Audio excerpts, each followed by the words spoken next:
ایک دوسرے کی تکذیب کیا، مثلا کہ انہوں نے جھوٹ بولا.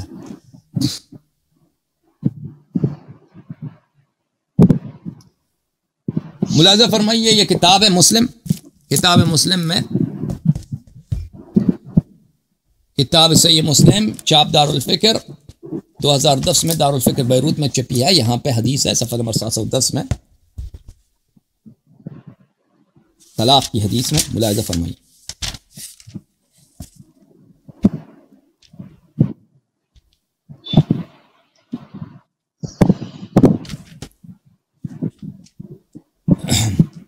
یہ صفحہ نمبر 710 ہے، حدیث نمبر 3588 ہے. ان فاطمہ بنت قیس، فاطمہ بنت قیس سے روایت ہے ان ابا عمرو ابن حفص طلقها، ابو عمرو نے اس کو طلاق دی تھی، البتہ وهو غائب، پکی طلاق دے دی بغیر کسی رجوع کے حق کے. وہ اس نے پیغام بھیجا، وہ گھر میں تھا نہیں، سفر میں تھا، کہیں تھا، اس نے طلاق دلوائی دے دی. فارسل الیہا وکیلہ بشعیر فسخطت، اس نے اپنا وکیل بھیجا تھا، اپنے وکیل کو بھیجا کہ اس کو طلاق دے دو. وکیل نے آ کے اس کو طلاق دیا تو اس کو بڑا غصہ ہے. فقال واللہ ما لکی علینا من شیء، اس نے کہا کہ اس کے وکیل نے کہا کہ تو تیرا کوئی حق نہیں بنتا، بس اب تیری طلاق ہو گئی، ختم بات. فجاءت رسول اللہ صلی اللہ علیہ وآلہ فذکرت له ذلك له، وہ رسول پاک صلی اللہ علیہ وسلم کے پاس آئی ہے کہ بھئی انہوں نے مجھے طلاق دی، اب میرا خرچہ بھی نہیں دے رہا. تو رسول پاک صلی اللہ علیہ وسلم نے فرمایا لیس لکی علیہ نفقہ، رسول پاک صلی اللہ علیہ وسلم نے کہا اس سے کہ تیرا حق نہیں بنتا کہ تو نفقہ خرچ، اب تیری طلاق ہو گئی ہے، جب تک تو عدے میں ہے نا تیرا خرچہ نہیں بنتا. تو عدہ ختم ہو جائے تو لازمی بات ہے، عدہ کے بعد تو کوئی، اب عدے میں بھی ہے نا تو خرچہ نہیں ہے. فَأَمَرَهَا أَن تَعْتَدَّ فِي بَيْتِ أُمِّ شَرِيك، کہا کسی اور کے گھر چلے جاؤ، وہاں پہ اپنا عدہ گزار دو، اب تیری طلاق ختم. ثم قال تلك امرأة يخشاها أصحابي اعتدي عند ابن مكتوم فإنه رجل أعمى تضعين ثيابك فإذا حللت فآذنيني.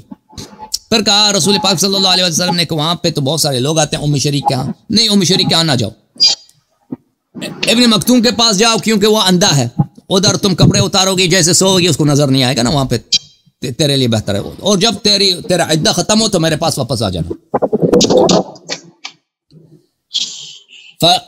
قالت فلما حللت ذكرت له ان معاوية ابن ابي سفيان وابا جهم خطباني، جب میرا وہ عدہ ختم ہوا ہے تو میں گیا ہوں پیغمبر صلی اللہ علیہ وسلم کے پاس اور میں نے کہا ہے کہ ابو سفیان اور ابو جہم یہ دونوں میں ابھی تو انہوں نے مجھے خاصگاری کیا،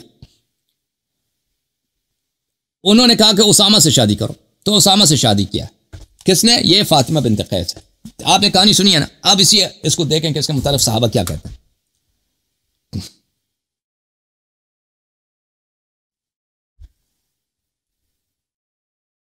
صحابہ دیکھیں کہ کیا کہتے ہیں. میں آپ کو واپس لاتا ہوں مصطفیٰ صاحب. یہ کتاب ہے مسند احمد ابن حنبل جز نمبر 45 چاپ مؤسسۃ الرسالہ سنہ 2001 میں چھپی ہے. یہاں پہ آپ کو لے کے چلتے ہیں صفحہ نمبر 303 میں.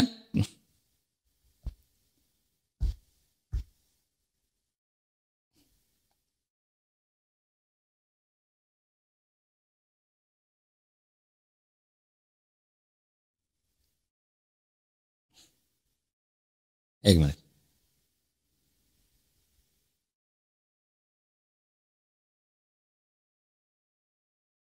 نہیں اس کی تکذیب بھی اسی مسلم میں، معاف کیجیے، اسی روایت کو مسلم نے تکذیب کی ہے، عمر نے تکذیب کی.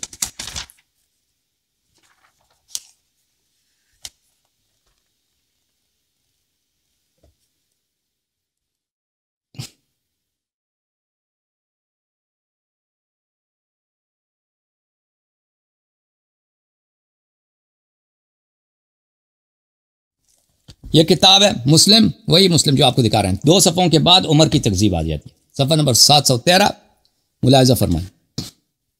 ابو اسحاق کہتا ہے کہ میں اسود کے ابن یزید کے ساتھ مسجد اعظم میں بیٹھا تھا، شعبی ہمارے ساتھ تھا.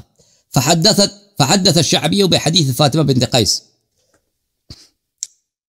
شعبی نے فاطمہ بنت قیس کی حدیث نقل کیا، ان رسول اللہ صلی اللہ علیہ وآلہ لم یجعل لها سکنا ولا نفقہ، کہ رسول اللہ صلی اللہ علیہ وآلہ وسلم نے اس کو سکنا اپنے شوہر کے گھر میں عدت گزارنے اور خرچے کا حق بھی نہیں دیا. ٹھیک ہے نا. ثم اخذ الاسود كفا من حصى فحسبه به. اسود نے ایک کنکر کچھ ہاتھ میں لیا، اس کو پھینک دیے. فقال ويلك تحدث بمثل هذا. تو اس نے کہا کہ تو یہ حدیث کو نقل کر رہا ہے. قال عمر لا نترك كتاب الله وسنة نبينا صلى الله عليه وآله قول امرأة لا ندري لعلها حفظت او نسيت. ہم قرآن کو اور نبی صلی اللہ علیہ وسلم کو کی سنت کو اس اور ایک عورت کے قول کے لیے نہیں چھوڑ سکتے. فاطمہ بنت قیس کے قول پہ نہیں چھوڑ سکتے. شاید اس نے اس کو یاد رہی ہے یا شاید وہ بھول گئی ہے. اس کے قول پہ ہم اعتماد نہیں کر سکے. لها السکنہ والنفقہ. مطلقہ کو سکنا اور نفقے کا حق ہے. قال اللہ عز وجل لا تخرجوهن من بيوتهن ولا يخرجن الا ان ياتين بفاحشة مبینہ. پھر قرآن کی آیت بھی پڑھی ہو. یہ کہا کہ یہ بخاری میں یہ عمر کا قول کہ اس نے خود کہا کہ ہو سکتا ہے اس کو یاد ہو سکتا ہے اس کو یہ بھول گئی ہو. ہم اس کے لیے رسول پاک صلی اللہ علیہ وسلم کی سنت اور قرآن مجید کو ترک نہیں کر سکتے. اب یہ کتاب ہے بخاری. ٹھیک ہے نا. تو پھر صحابہ کی جرح و تعدیل ہونی چاہیے کہ وہ جھوٹ کہہ رہی ہے، صحیح کہہ رہی ہے، بھول گئی ہے، حفظ کیا اس نے نہیں کیا.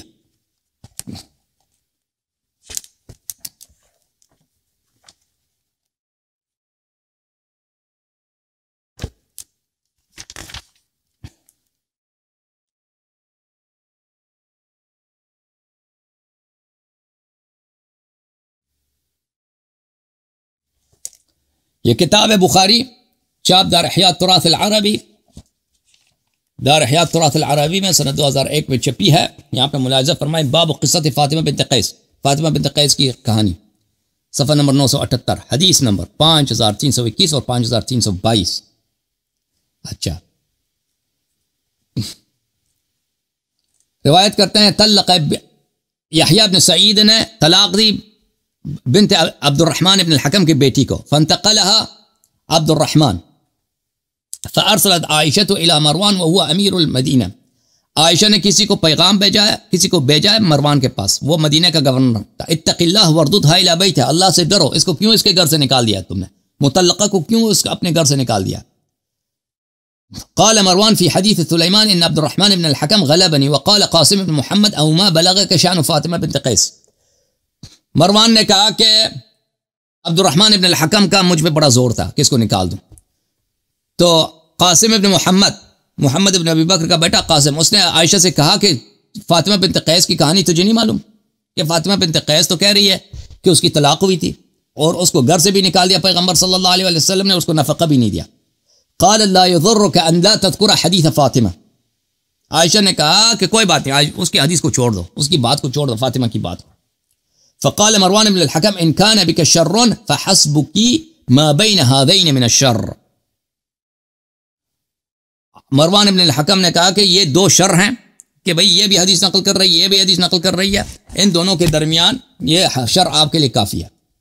ٹھیک ہے نا بھائی.